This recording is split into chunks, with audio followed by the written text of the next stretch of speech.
여러분, 학교 폭력 문제 이거 정말 끊이질 않잖아요. 근데 만약에 그 원인이 학생이 아니라 아예 학교 시스템 자체에 있다면 어떨까요? 오늘 우리가 살펴볼 주장은요. 여기서 한술 더 뜹니다. 고등학교 그냥 없애버리자 이렇게 말하거든요. 네, 잘못 들으신 거 아니에요. 고등학교를 폐쇄해야 한다. 와, 시작부터 정말 충격적이죠. 바로 이 한 문장이 오늘 이야기의 전부라고 해도 과언이 아닙니다. 지금 우리가 아는 그 고등학교 시스템을 아예 싹 다 없애야 한다는 뜻이니까요. 아니 도대체 무슨 생각으로 이런 말을 하는 걸까요? 사실 그냥 듣기에는 좀 황당하잖아요.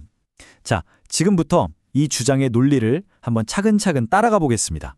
이 주장의 출발점은 이렇습니다. 세상은 이만큼이나 변했는데 우리 교육만 옛날 그대로라는 거예요.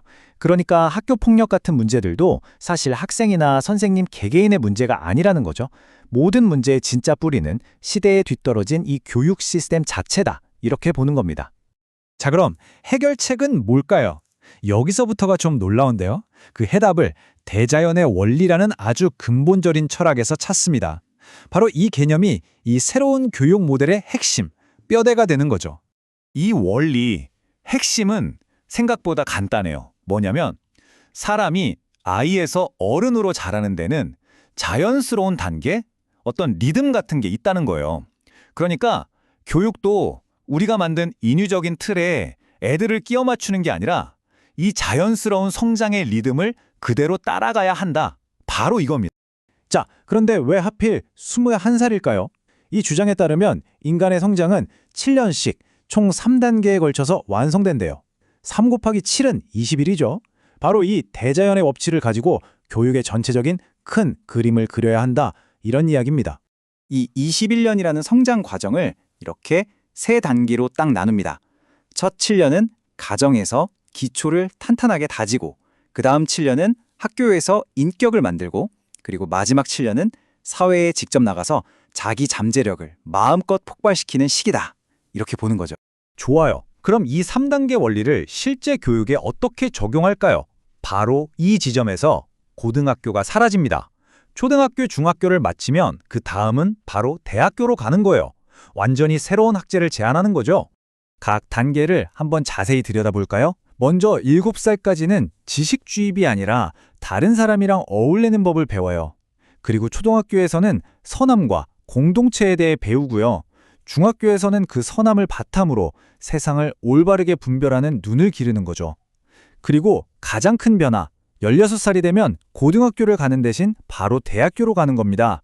거기서 그동안 억눌려왔던 창의성과 감수성을 마음껏 터뜨리게 해주자는 거죠. 바로 이 지점이에요. 이 인용문이 핵심을 찌르죠. 아이들이 막 날개를 펼쳐야 할 가장 중요한 시기에 지금의 고등학교 시스템이 오히려 그 날개를 묶어버리고 있다. 정말 날카로운 지적입니다. 이 표를 보시면 그 차이가 정말 극명하게 드러나죠? 한쪽은 에너지를 억누르고 억지로 외우게 하고 갈등을 만들어내요. 반면에 제한된 모델은 감수성을 터뜨려주고 창의적으로 탐구하게 하고 의미 있는 교류를 통해 미래의 리더를 키우자는 겁니다. 한마디로 억압이냐 아니면 표현이냐 이 차이인 거죠. 그런데요, 이야기가 여기서 끝나지 않습니다. 사실 이 교육 개편안은 훨씬 더 큰 그림의 일부일 뿐이에요. 자, 지금부터는 이 주장의 가장 깊숙한 곳에 있는 철학, 바로 뿌리 민족의 사명이라는 이야기로 들어가 보겠습니다. 이 주장은요, 세상을 하나의 커다란 나무에 비유합니다. 여기서 한국은 모든 생명의 근원인 뿌리 역할을 하고요. 주변 나라들은 줄기, 그리고 서양은 가지에 해당한다는 아주 독특한 세계관을 제시해요. 그렇다면 이 뿌리의 역할은 뭘까요? 영양분을 혼자 다 빨아들이는 게 아니에요.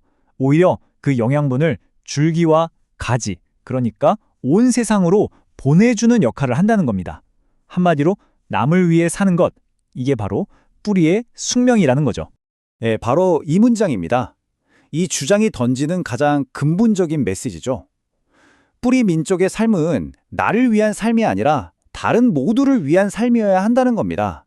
결국 고등학교를 없애자는 파격적인 제안부터 이 뿌리 민족 이야기까지 이 모든 주장은 딱 하나의 결론으로 이어집니다. 그게 뭐냐면 교육의 최종 목표는 단순히 지식을 쌓는 게 아니라는 거예요. 진짜 목표는 남에게 이로운 삶을 살기 위해서 다른 사람을 이해하는 법을 배우는 것, 바로 이것이어야 한다는 거죠. 오늘 정말 파격적인 주장을 쭉 한번 따라와 봤는데요. 여기에 동의하시든 안 하시든 이 마지막 질문은 우리 모두에게 한 번쯤 생각해 볼 거리를 던져주는 것 같습니다. 만약에 우리 교육의 목표가 나의 성공이 아니라 다른 사람을 이롭게 하는 것이 된다면 우리 학교는 지금이랑 얼마나 또 어떻게 달라져야 할까요? 여러분의 생각은 어떠신가요?